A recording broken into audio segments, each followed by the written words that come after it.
Քթի 3 պլաստիկ վիրահատություն, 3-ն էլ անհաջող։ Ինձ մոտ առկա է դժվարաշնչություն, շնչելիս ամբողջությամբ փակվում է։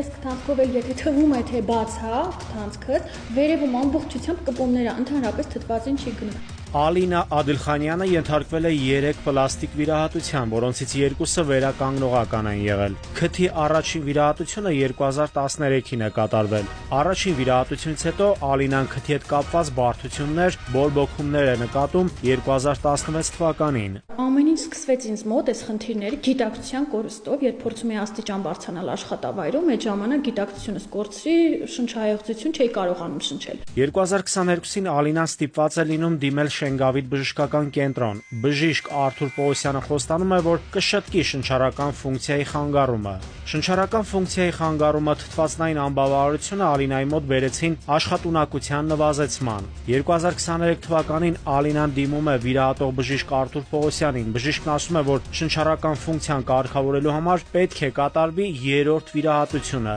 սակայն դա էլ չկարգավորեց Ալինայի շնչառական ֆունկցիան։ Զրուցակիցս պատմում է, թե վիրահատության ժամանակ իր ականջներից վերցրել են ականջի աճառային հյուսվածքներ եւ տեղադրել քթի մեջ։ Վերցրին ականջներիցս աճառներ, սպիերը հիմա ականջներից, այո, ու էլի ինչ որ աճառներ օգտագործեցին։